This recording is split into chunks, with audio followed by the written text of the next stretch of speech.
Vamos dar início ao Forte 2008, o Fórum de Relações do Trabalho em Telecomunicações, que é o evento anual promovido pela Febratel. Este ano, o Forte tem como tema a liderança do Brasil no contexto dos BRICS. BRICS, apenas para recordar, é o acrônimo dado em 2001 pela empresa consultora Goldman Sachs aos países emergentes, com B de Brasil, R de Rússia, I de Índia, C de China, parece que estamos em Beijing, né? E para expandir a lista dos continentes, alguns incluíram mais tarde o S de South Africa, a África do Sul. A Federação Brasileira de Telecomunicações, Febratel, é um órgão sindical patronal de segundo grau, foi criado em agosto de 2005 e compreende 7 sindicatos. São eles: o Sinditele Brasil, com empresas de telefonia e de serviço móvel pessoal, o Sinstal, com prestadores de serviços e instaladores de sistemas e redes de TV por assinatura, cabo, MMDS, DTH e telecomunicações, o Sinder, que é ligado às radiocomunicações, o SETA, das empresas operadoras de sistemas de televisão por assinatura, o Sindimestre Rio de Janeiro, com instalação e manutenção de redes, equipamentos e sistema de telecomunicações do Estado do Rio de Janeiro. O CITEP, com a indústria de instalações telefônicas do Estado do Paraná, o Sindisat, que é o mais novo, se reunia a Febratel, que compreende as empresas de telecomunicações por satélite. Para mais notícias sobre a Febratel e seus filiados, por favor, acesse o nosso portal recém-inaugurado, está aí em estágio beta, www.febratel.org.br. Dadas essas informações preliminares, vamos agora compor a mesa de abertura dos trabalhos. Peço que se encaminhe tomando assento à mesa o excelentíssimo senhor Luiz Alberto Garcia, presidente da Febratel, para o qual peço uma salva de palmas.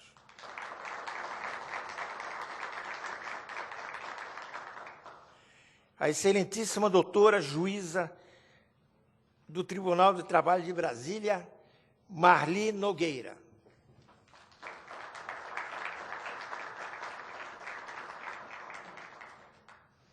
A excelentíssima senhora Vivian Melo Suragi, primeira vice-presidente da Federação Brasileira de Telecomunicações Febratel e presidente do Sinstal.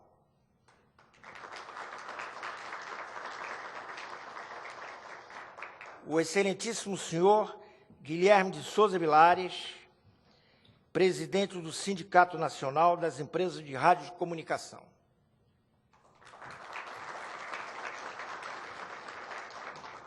E o senhor Hélio Bampi, presidente do Conselho Superior do CITEP, que é o Sindicato das Indústrias de Instalações Telefônicas no Estado do Paraná.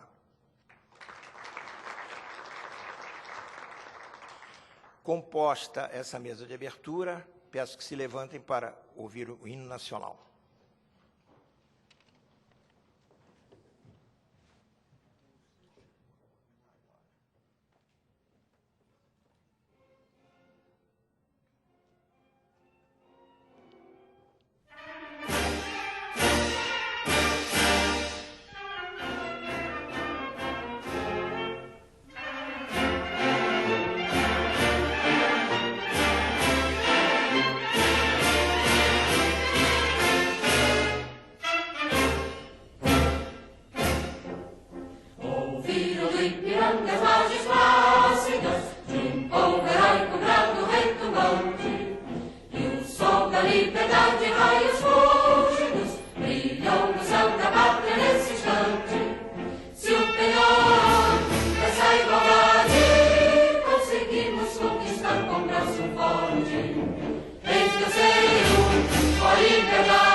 leggi della propria natureza e delle forti palmi d'un colosso, il seu futuro estrella esa grandeza terra dorada, entre outras vilas do Brasil a pátria amada, dos filhos desde sol és mãe gentil, pátria amada Brasil.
Eu peço que se encaminhe para a mesa Fernando de Melo Mouzinho, diretor da Febratel. Por favor, Mouzinho.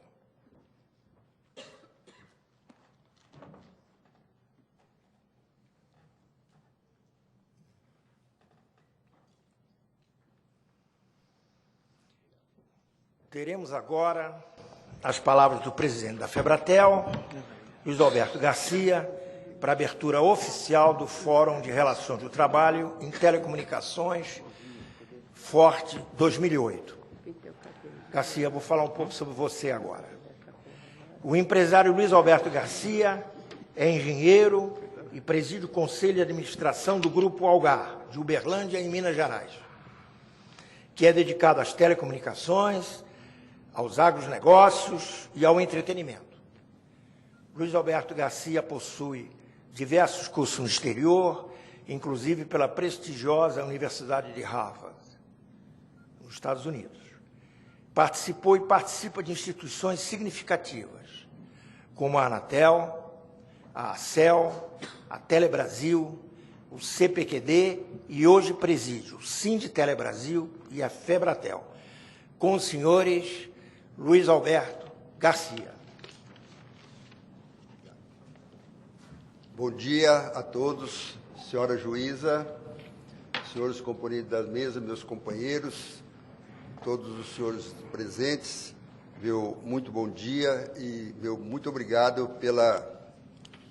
pelo comparecimento dos senhores aqui nesse horário. Nós aprendemos muito cedo que o tempo é um bem natural não renovável. Então, por isso, nós temos que aproveitar bem o nosso tempo, porque, além dele ser escasso, ele é não renovável. Então, a gente faz muita questão de obedecer os horários dos eventos que nós pretendemos fazer. É uma tônica que a gente procura perseguir. E, nas minhas palavras, o nosso querido Fonseca já traduziu o que significa forte, o Fórum de Relações do Trabalho em Telecomunicações, e esse é o nosso quarto forte, sendo que 2 deles foram realizados aqui em São Paulo e 2 no Rio de Janeiro. nós procuramos fazer simultaneamente, um ano aqui, outro ano no Rio, onde é que é a nossa sede do sindicato. Talvez, em um prazo bastante curto, a nossa sede estará mudando do Sinditelo Brasil para Brasília. Para isso já foi aprovado em reunião de diretoria, faltando ainda a homologação da Assembleia Geral, especialmente convocada para tal. Nós fizemos um forte em Brasília também, que foi muito concorrido. Cumpre-me a honrosa tarefa de abrir essa 4ª edição do nosso forte, o Fórum de Relações de Trabalho em Telecomunicações. Nessa edição, debateremos o tema Liderança Empresarial para o Brasil no contexto dos BRICS, Brasil, Rússia, Índia, China e África do Sul. Muitos perguntam por que a África do Sul, e a África do Sul tem desenvolvido muito, não tanto quanto a China, que eu acredito que dentro em breve a China não fará mais parte dos BRICS, mas estará no outro segmento. Talvez o segmento dos 7 ou dos 8 maiores do mundo. É impressionante o que a China vem mostrando para o mundo, principalmente nesses tempos de hoje, com essas Olimpíadas. Meu filho veio de lá ontem contando maravilha do que encontrou na cidade de Pequim, que ele frequenta há muitos anos, e é difícil controlar um país com 1 bilhão e 200 milhões de habitantes, se não for com pulso, não forte, mas pulso de aço, como é a China. Não sei se funcionaria no Brasil com o espírito que nós temos. Nesta abertura, gostaria de expor algumas questões que julgo relevante seja considerada nos debates deste Forte 2008. Uma das características que distingue o Brasil dos demais países, dos BRICS, é de falarmos a mesma língua em todo o nosso território. É impressionante que nós não temos dialeto, nós temos entonação entre o Sul e o Norte, Nordeste, mas a língua portuguesa é uma só. Interessante que eu estava lendo um livro de uma expedição holandesa que veio ao Brasil no fim do século XVIII, 1700 e pouco, 1700 e muito, e os intérpretes da expedição tinham grande facilidade porque os nossos aborígenes, nossos índios, nossos silvícolas, tinham uma língua muito semelhante. Então, é impressionante que esse país desse tamanho, os nossos próprios habitantes aborígenes, tinham uma língua que se fazia entender através dos seus intérpretes. Isso é uma peculiaridade que me chamou muita atenção. Talvez isso também tenha vindo ajudar, nós temos uma língua só no país. Outra característica que nos distingue desses países é o de, felizmente, não sofrermos os horrores de guerras de conquista, guerras fratricidas, ideológicas e outras mais. Outra característica enorme que o nosso país tem são as nossas condições atmosféricas. Nós temos abundância de sol, abundância de água, abundância de território. Indiscutivelmente, nós somos a esperança do mundo no setor do agronegócio, do agrobusiness. O Brasil, toda a vida, foi considerado o celeiro do mundo e o será dentro de muito em breve. Outras características é de termos a maior carga tributária e o maior custo de capital que onera a cadeia de produção, de riquezas. em toda a minha vida, eu nunca fui contra o pagamento de impostos. Infelizmente, nós contabilizamos, não na escrita, mas mentalmente, que impostos é despesa. E eu sempre propalei que impostos é investimento. Nós fazemos investimentos nos nossos governos através dos impostos que nós pagamos. E onde todos pagam menos. E nós sabemos que a nossa carga tributária, não só a carga tributária, mas também as nossas cargas de juros bancários, são extremamente altos pelos aqueles que não pagam. Nós estamos presentes aqui, o representante da FEBRABAN, e a FEBRABAN sabe muito bem disso, que se não houvesse a inadimplência no pagamento de prestações, os juros seriam bem mais baratos, porque aqueles que pagam, pagam por eles e por aqueles que não pagam também. Assim, isso acontece nos impostos.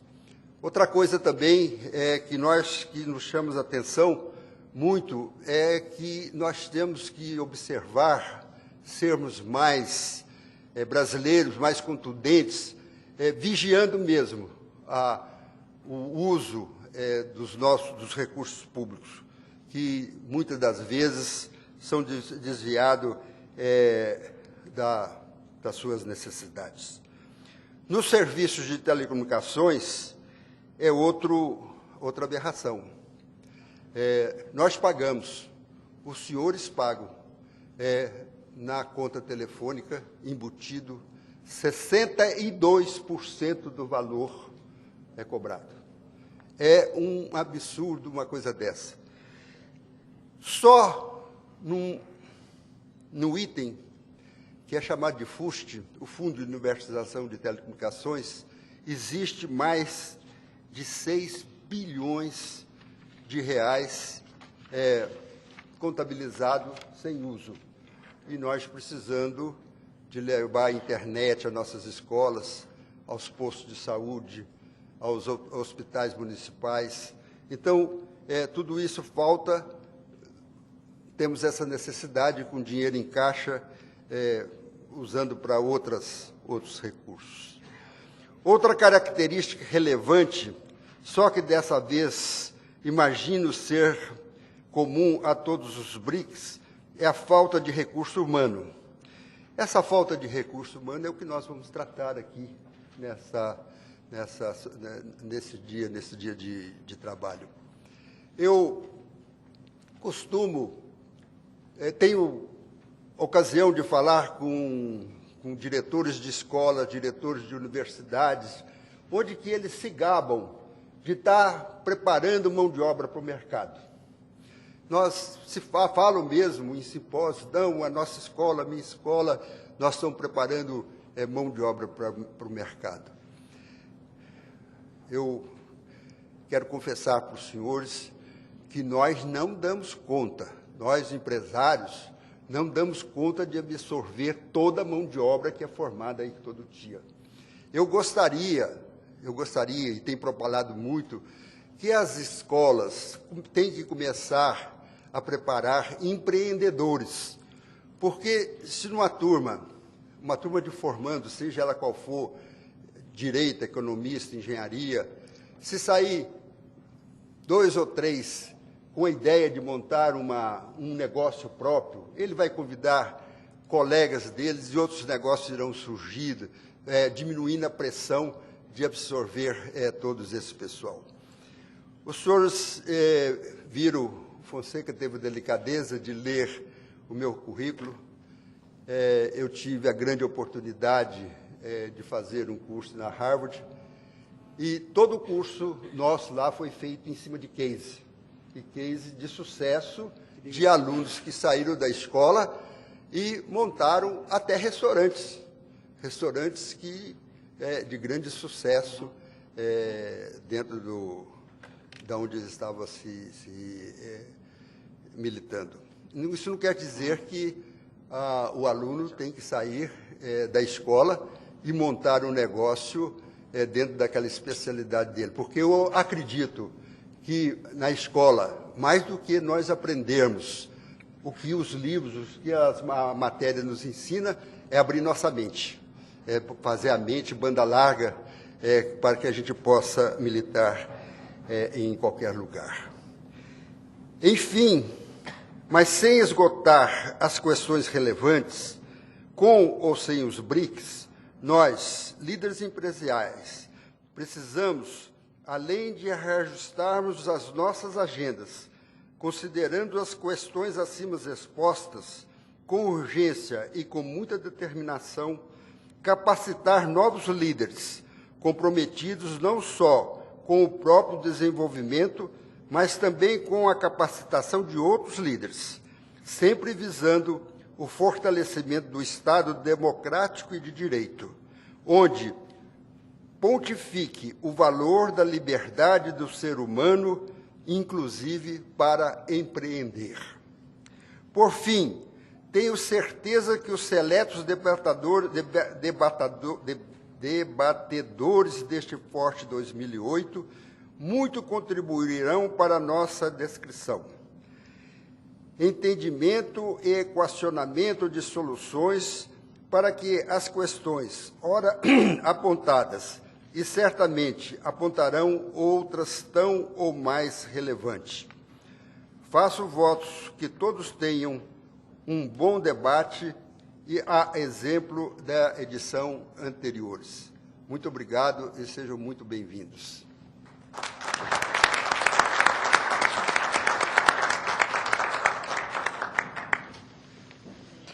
Bom, senhoras, vamos ter agora a palavra da doutora Marli Nogueira, que pode falar da mesa se quiser, dona Marli, se for mais confortável, que terá 10 minutos para uma alocução. Vamos falar sobre a juíza Marli. Ela é juíza titular da 20ª Vara do Trabalho, em Brasília, no Distrito Federal. Militante, eu ousaria dizer, e articulista em periódicos e publicações de renome.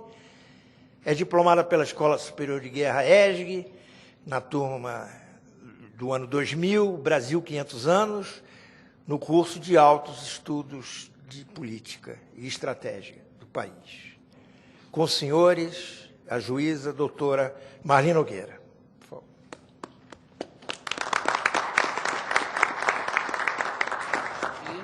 Bom dia a todos. Não sei se está ligado aqui.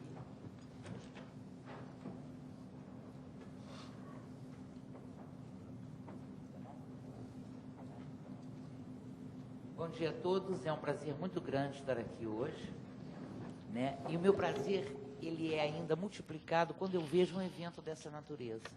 Um evento em que se vai falar sobre liberdade, que é o maior bem do ser humano, é o seu maior dote, né? Aliás, falando sobre liberdade, o Abraham Lincoln, em 1859, ele fez um discurso fantástico sobre descobertas e invenções, numa cidadezinha chamada Jacksonville. Ali ele mostrou os passos que o homem já havia dado, né, na direção da conquista da liberdade, né, remontando desde o tempo das cavernas, de milhões de anos atrás. Ele disse, olha, primeiro o homem conseguiu uma grande coisa, que foi criar um idioma. Claro, as pessoas precisavam se comunicar, era preciso que eu olhasse para o outro e que ele entendesse o que eu estava querendo e vice-versa. Então criou-se um idioma, já foi um grande avanço. Segundo, o homem começou a observar, a imaginar e a criar, né, de acordo com as dificuldades, porque é a necessidade que obriga, né? Então, como é que eu posso fazer para tirar isso daqui? E assim, todas as dificuldades. Com isso, então, se desenvolveu aquele espírito criativo, e espírito de invenção, de descoberta nele. O terceiro grande passo para a liberdade teria sido a escrita. Claro, porque não bastava que o homem pudesse acumular conhecimentos, que ele pudesse observar, se ele não pudesse deixar registrado, dada a sua condição de finitude. Então, ele precisava deixar registrado para os pósteros né, tudo aquilo que o cercava e cercava a sua sociedade. Muito bem, esse foi o terceiro passo. Daí chegou o quarto passo, grandioso passo, a invenção da imprensa, que pôde fazer com que todos esses registros fossem imediatamente difundidos por toda a humanidade, atravessassem fronteiras e não ficassem circunscritos àquele local onde haviam sido produzidos. Depois, o quinto grande passo, segundo Abraham Lincoln, teria sido a descoberta da América. Alguém há de imaginar, mas e se ele estava puxando sardinha para a brasa dele, né? Puxando brasa para a sardinha dele? Não, é verdade. O descobrimento da América em 1500 foi um fator imenso na busca da liberdade. Por quê? Além de se descobrir um outro mundo, uma coisa nova que ninguém imaginava, né? Basta ver a cartografia da época, em que não constava, né? Desde o tempo da Pangeia, em que era aquele acúmulo de continentes, todos grudados num só e foram se dividindo, mas eles não conheciam. Mas foi principalmente pela possibilidade de mostrar ao mundo um outro regime, uma coisa fantástica em que havia a primazia da liberdade, com a verdadeira democracia. Tanto é que, e isso é assim até hoje, embora hoje já esteja, eu me preocupo muito com tudo que eu ando vendo acontecer por lá. Mas basta uma coisa, um dadozinho pequeno, um detalhe. Nos Estados Unidos, qualquer pessoa, independentemente da autoridade que ela tenha, ela é chamada de you. O Bush é you. O prefeito, o ministro, o senador, o deputado, é tudo you. Só tem uma autoridade lá que tem um tratamento diferenciado. É a lei, é a justiça. Só o juiz nos Estados Unidos recebe o tratamento de Your Honor.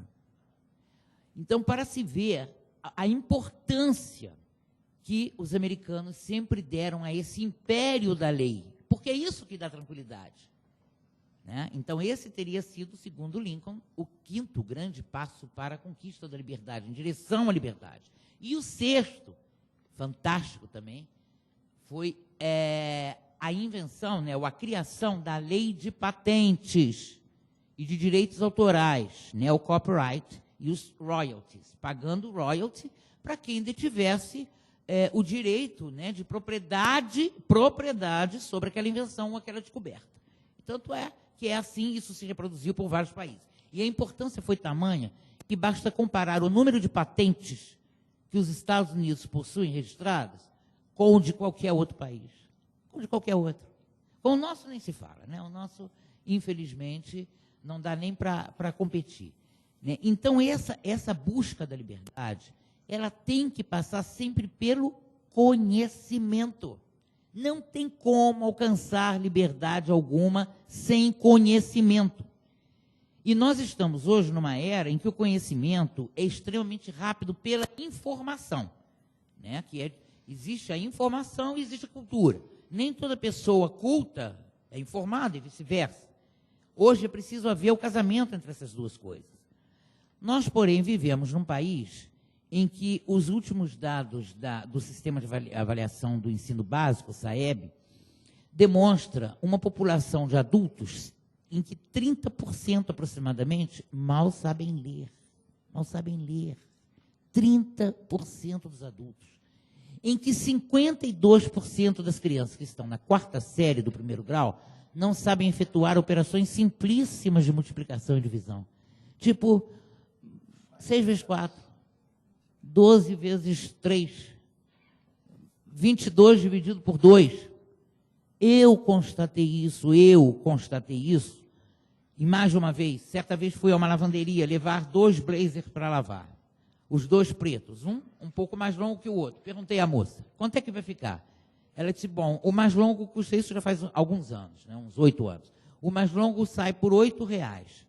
E o mais curto por... Não, o mais longo 9, o mais curto por 8. Ah, então tá, 17. Eu lhe pago. Um momento, pegou a maquininha e foi calcular 8 mais 9. Outra vez eu fui lá em Brasília, todo mundo conhece, é o ponto turístico mais conhecido de Brasília, né? Mais visitado, que eu chamo de Mercosul, mas é a Feira do Paraguai. né? Em que se vê a Feira dos Importados. Foi o único Mercosul que deu certo, foi aquele. Então, eu comprei velas, umas velas para botar nos castiçais, né? Castiçal de enfeite. Eram 6 velas, e eu perguntei qual é o preço, R$4. Eu digo, tá bom, eu vou levar 24 no momento. Maquininha, 4 vezes 6. Eu disse, menina, você não sabe o mal que você está fazendo a você mesmo. Mas é por aí. Então, a gente vê pessoas que leem e não entendem o que leem. As pessoas não são capazes de elaborar um enunciado simples de um problema, né? Então, isso vai nos levar a uma derrocada se a gente não atentar para o fato, né? E não incentivar a cultura. Até porque, veja bem, a tecnologia é uma tecnologia que a maioria das pessoas do planeta, que hoje possui mais de 6 bilhões de habitantes, não tem acesso a uma ferramenta tecnológica básica, que é o alfabeto. É uma tecnologia. E as pessoas não têm acesso a essa tecnologia, que é a ferramenta principal para o estabelecimento de qualquer outra ferramenta e para a compreensão de qualquer uma delas. Não tem acesso. Então, esse é um problema, né? Que todos, inclusive os componentes do BRICS, enfrentam também. Agora, só isso também não adianta. Será que se eu resolver só a educação... Não adianta só a educação para o desenvolvimento do que quer que seja, nem para liderança, nem para nada. É preciso que isso se faça acompanhado de preservação de valores, que é o que a nossa sociedade está perdendo. Contemporânea, eu falo de sociedade mundial, né? E a nossa também, especificamente, né? Perdendo valores que sempre nos foram caros, valores civilizacionais, valores que demoraram milênios para ser sedimentados, estão sendo destruídos com uma rapidez impressionante. A gente precisa tomar conta disso, a gente precisa abrir os olhos para isso. E um outro ponto seria a igualdade de oportunidades. Ninguém desenvolve liderança se não tiver a oportunidade de fazer. Quando eu falo em igualdade de oportunidades, eu não estou falando de igualdade de resultados, não. Porque em qualquer competição, vai ver agora nas Olimpíadas, se numa corrida qualquer, diz assim, não, vamos botar todo mundo aqui na reta de chegada. Está todo mundo aqui, todo mundo ganhou. Não. Eles dão a mesma igualdade de oportunidade. Você tem um ponto de partida. Naquele ponto de partida, todo mundo tem que estar, né? Aí vai de acordo com a escolha e capacidade de cada um. Porque cada um tem uma capacidade. Não adianta querer colocar lá na frente todo mundo, né? E o que é igualar oportunidade? É oferecer meios para que a pessoa atinja isso. Que meios? Educação, saúde e infraestrutura. Não adianta existir uma escola maravilhosa a 5 quilômetros da minha casa se eu tenho que atravessar um rio, não tem um barco para eu atravessar o rio. Então, eu tenho que ter estrutura, eu tenho que ter condução, né? Eu tenho que ter uma estrada boa, eu tenho que ter um supermercado ali perto para eu poder fazer minhas compras, né? Todo mundo tem que fazer isso, né? Tem que ter como vestir as crianças, tem que ter emprego, né? Senão, fazer como, né?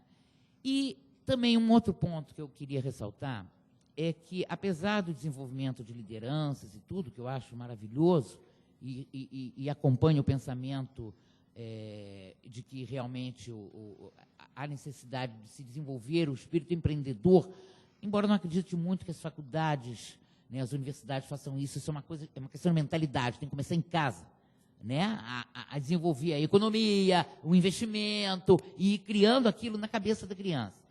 Mas é também essa visão sobre uma área que me afeta, né, que é a questão da legislação trabalhista. Eu acho que já está mais do que... nós já passamos da hora de fazer uma reforma trabalhista. Porque ninguém vai para frente com uma mentalidade segundo a qual o empregado é um coitadinho, um pobrezinho, exploradinho, e o empregador é um vilão, explorador. Não é assim, eles têm que ser parceiros. E a mentalidade é essa, e a legislação está tão calcada nisso, e que, por sua vez, acaba também por uma ideologização emburrecida e emburrecedora, contaminando os operadores do direito, que é o que eu vejo acontecer, não apenas no meio de advogados, como de procuradores, né, Ministério Público e de próprios juízes, ficarem com essa cabeça. Agora, veja um exemplo na legislação, por exemplo, só um exemplo, tem vários, eu poderia citar vários, mas eu vou citar só um, para ver o anacronismo. Numa audiência trabalhista, Espero que ninguém aqui tenha tido o desprazer de ter que comparecer a uma delas, né? E espero que nunca tenham esse dissabor. Mas numa audiência trabalhista marcada, é designado um dia. Bom, amanhã tem audiência do fulano contra a empresa X. Aí o fulano não vai. Ele não vai. Não foi, aquele dia. Aí o que acontece? O processo chama-se arquivamento, ou seja, fica lá numa gaveta, vai lá para um depósito, mas ele pode entrar de novo, aquele dia eu não estava com vontade, eu fui à praia, estava com preguiça, ele pode entrar de novo como se nada tivesse acontecido. Agora, experimente a empresa não comparecer aquele dia. Revel e fictamente confessa. Que tratamento, que igualdade é essa? Isso não me entra na cabeça, mas está na lei. E o juiz é obrigado a cumprir a lei, não pode dizer não, não vai ser assim. Então, eu acho que cabe aos empresários, que tem vários aqui hoje, lutar por isso. Veja o exemplo da Irlanda. Olha o avanço que a Irlanda obteve com essa reforma da legislação trabalhista. Bom, mas eu não vou me alongar, né, porque não quero tirar aqui a vez dos meus companheiros e quero, de novo, agradecer muito a oportunidade e me colocar sempre à disposição para quando quiserem debater, estou aqui às ordens. Muito obrigado.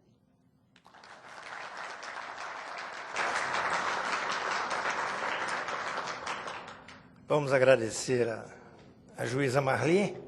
Por favor. Fonseca, diga. Eu não vou perder essa oportunidade de forma nenhuma, contra todo o protocolo, aproveitar a doutora Marli que tem aqui. E o que a senhora me diz daqueles, alguns colegas seus, advogados, não juízes, advogados, que pegam causas completamente impossíveis, né? Causas de empregados que estão querendo extorquir as empresas, e eu falo para o meu pessoal, entra contra o advogado, não contra o empregado, porque ele está fazendo uma coisa que não está certo. Como é que a senhora vê isso, hein? Olha, isso eu vejo, todo dia. Isso é todo santo dia.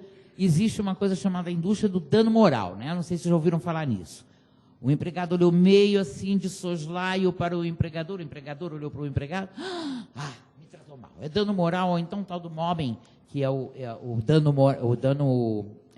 assédio moral, né? Está me obrigando a trabalhar além das minhas forças. Enfim, o empregador não pode estabelecer metas, para um empregado que é vendedor, já se viu uma coisa dessa, né? Mas existe um pensamento, inclusive dentro da própria magistratura, que eu vejo isso, não, claro que não é em todos, mas existem aqueles que acham que é assim mesmo, que o empregador explora o pobrezinho, né? E não é isso. Eu acho, olha, a coisa mais rara que existe, que eu já vi na minha vida, é um empregador mover uma ação contra o seu empregado. Nunca vi isso. Ele pode até mover contra um ex-empregado, que é chamada ação de consignação em pagamento, quando o empregado vai embora, some, desaparece, e ficaram ali, ele ficou em haver com férias, com 13º, um saldo salarial, alguma coisa assim, ele disse, não, eu tenho que pagar esse cara. Aí ele entra com ação de consignação em pagamento. Agora, para reclamar do empregado, claro que também o empregado não entra na vigência do pacto. 99,99% das vezes eles esperam terminar o pacto, daí eles inventam N coisas. É chamada loteria jurídica, que eu chamo assim, loteria jurídica. Eu vou se colar. Né? Alguma coisinha sempre ganha, não é assim? Porque o elenco de pedidos é imenso. Eu vou conseguir isso ou aquilo. Eu não hesito em condenar por litigância de má-fé. Quando o indivíduo vem e eu quero isso aqui, e eu vejo lá, está tudo pago. Então, meu filho, você é litigante de má-fé, condena, o tribunal vai reforma. Não, ele não teve essa intenção, pobrezinho, coitadinho. Justiça gratuita. Ele não está pagando nada. Né? Pode morar, eu já cansei de negar o pedido de gratuidade da justiça quando eu olho o endereço do indivíduo. Ele mora no Lago Sul, em Brasília, não sei se vocês conhecem Brasília, mas tem algumas áreas nobres. Lago Sul, Lago Norte, Plano Piloto, são áreas nobres de Brasília. Claro, se o indivíduo mora em Samambaia, Santa Maria, Recanto das Emas, eu dou a gratuidade da justiça, porque não tem como ele pagar. Né? Agora, não por pena dele, mas é porque vai ser inviável, vai ser inexequível, não posso executar as custas. Agora, quando ele mora bem, eu digo, não vai pagar. E se vier pedir de novo, fica advertido desde agora que eu vou oficiar o Ministério Público Federal para investigar a possibilidade de falsidade ideológica. É indiscriminal. Né? Aí o tribunal reforma. Então, é complicado. Fazer o quê? Né? Agora, realmente, é um drama. É um drama que as empresas têm que enfrentar. Bom, muito obrigado, doutora Juíza Marli, pelo seu discurso tão articulado, pela sua franqueza em nos revelar, pelo menos suspender um pouquinho sobre os desvãos, e não os desmandos, obviamente, da justiça, e vamos agora desfazer a mesa, por favor. Convido, então, para compor a mesa da sessão da manhã, o executivo e economista e mestre, excelentíssimo senhor Nivaldo Cordeiro, da Fundação Getúlio Vargas e do Instituto Internacional de Ciências Sociais, que coordenará os trabalhos dessa sessão até o almoço e para o qual peço uma salva de palmas.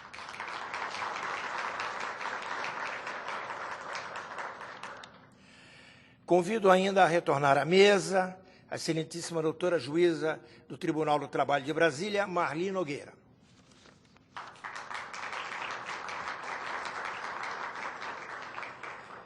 Convido também os seguintes palestrantes debatedores, cujos currículos serão lidos pelo coordenador ao início de cada pronunciamento. O empresário, excelentíssimo senhor Odemiro Fonseca.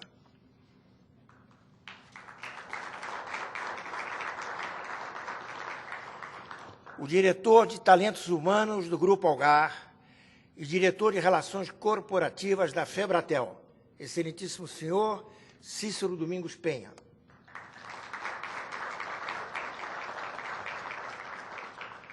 O consultor da PricewaterhouseCoopers, excelentíssimo senhor João Lins.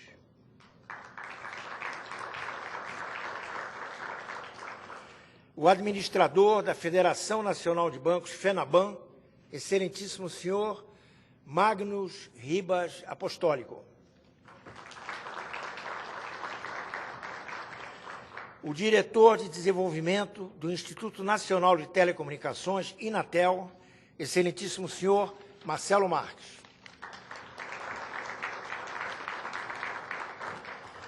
Eu passo agora a coordenação dos trabalhos ao economista Nivaldo Cordeiro. Por favor, Nivaldo.